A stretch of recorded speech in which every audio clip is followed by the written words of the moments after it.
ഹോട്ട്സ്റ്റാറിലൊരു cinema കാണാമെന്ന് വിചാരിച്ച് ഇങ്ങനെ എടുത്ത് നോക്കിയപ്പോഴാണ് നമ്മുടെ LBW എന്ന് പറഞ്ഞൊരു, ഞാൻ കരുതി സിനിമയാണെന്ന് എഴുതിയാണ് നീ ക്ലിക്ക് ചെയ്തത്, പിന്നെയാണ് വെബ് സീരീസ് ആണെന്ന് അറിഞ്ഞത്. ഞാൻ എന്നാൽ ഓക്കെ ഒന്ന് കണ്ടു കളയാം, ക്രിക്കറ്റ് ഓക്കെ ഇൻട്രസ്റ്റിംഗ് എന്നാണ് എടുത്ത് ജസ്റ്റ് ഒന്ന് കണ്ടു തുടങ്ങി. ഒരു 4 എപ്പിസോഡ് കഴിഞ്ഞ സമയത്താണ് അതൊരു ഇൻട്രസ്റ്റിംഗ് ആയി തോന്നി. അപ്പോൾ ഞാൻ വെച്ചത് ടോട്ടൽ എത്ര എപ്പിസോഡ് ഉണ്ടെന്ന് ജസ്റ്റ് ഒന്ന് നോക്കിയതാണ്. അപ്പോൾ ഞാൻ ഞെട്ടിയത് 69 എപ്പിസോഡ് ഈ ഫസ്റ്റ് സീസണിൽ തന്നെ അവർ റിലീസ് ചെയ്ത് വെച്ചിട്ടുണ്ട്. ബട്ട് കണ്ട് കണ്ട് കണ്ട് ഭയങ്കര ഇൻട്രസ്റ്റിംഗ് ആണ്. ഞാൻ ഒറ്റ സ്ട്രക്ചറിൽ കാണുന്ന ഒരാളാണ് പൊതുവേ വെബ് സീരീസൊക്കെ. ഞാൻ ഒറ്റ ഇതിൽ തന്നെ ഏകദേശം ഞാനിപ്പോൾ ഒരു 35 എപ്പിസോഡ്സോളം കംപ്ലീറ്റ് ചെയ്തിട്ടുണ്ട്. ഇതുവരെയുള്ള എൻ്റെ ഒരു അഭിപ്രായം വെച്ചാണ് മസ്റ്റായിട്ട് നമ്മൾ കണ്ടിരിക്കേണ്ട ഒരു വെബ് സീരീസ് എനിക്ക് തോന്നിയിട്ടുണ്ട്. കൂടുതൽ പേരിൽ എത്തണം, എല്ലാവരും ഈ സീരീസ് ഒന്ന് കണ്ടു നോക്കുക. ഓരോ എപ്പിസോഡ് കഴിയുമ്പോഴും വലിയൊരു സംഭവം എന്നല്ല, പക്ഷേ ഒരു ഇൻട്രസ്റ്റിംഗ് ആയിട്ടുള്ള ഫാക്ടർ ഉണ്ട്. നമ്മൾ അടുത്ത എപ്പിസോഡ് കാണിക്കാം, ഭയങ്കര ഇൻട്രസ്റ്റിംഗ് ആയിട്ടുള്ളൊരു സംഭവമാണ്. വേണമെങ്കിൽ നിങ്ങൾക്ക് ഈ 69 എപ്പിസോഡിന് ചിലപ്പോൾ ഒറ്റ ഇതിൽ കണ്ട് തീർക്കാൻ പറ്റുന്നവരാണെങ്കിൽ മസ്റ്റായിട്ട് കണ്ടു നോക്കുക.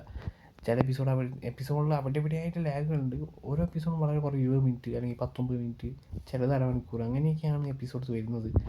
കുറച്ച് ആ ലാഗൊക്കെ ഉണ്ട്, ബട്ട് അത് ലാഗ് ഉണ്ടാവുമല്ലോ. അപ്പോൾ ആ ലാഗ് മനസ്സിൽ നമ്മൾ ക്രിക്കറ്റിനോട് ആ ക്രേസൊക്കെ ഉണ്ടെങ്കിൽ പ്രത്യേകിച്ച് ഈ സിനിമ ഭയങ്കര, അല്ലെങ്കിൽ സോറി സീരീസ് ഭയങ്കര ഇൻട്രസ്റ്റിംഗ് തോന്നും. അത് ഈ പറയുന്ന പരിപാടി എനിക്ക് തോന്നുന്നു ഇങ്ങനൊരു ക്രിക്കറ്റ് സ്റ്റോറി പറഞ്ഞത് എനിക്ക് തോന്നുന്നു ഇങ്ങനെ ഒരു ആദ്യമായിട്ടായിരിക്കാം. അത്യാവശ്യം കൂടുതൽ പേര് കണ്ടിട്ടില്ല അത്. അപ്പോൾ എല്ലാവരും ഒന്ന് കണ്ടു നോക്കുക. ജസ്റ്റ് ഫസ്റ്റ് 4 എപ്പിസോഡ് കണ്ടു നോക്കുക, ഇൻട്രസ്റ്റിംഗ് ഉണ്ടെങ്കിൽ ബാക്കി കാണുക.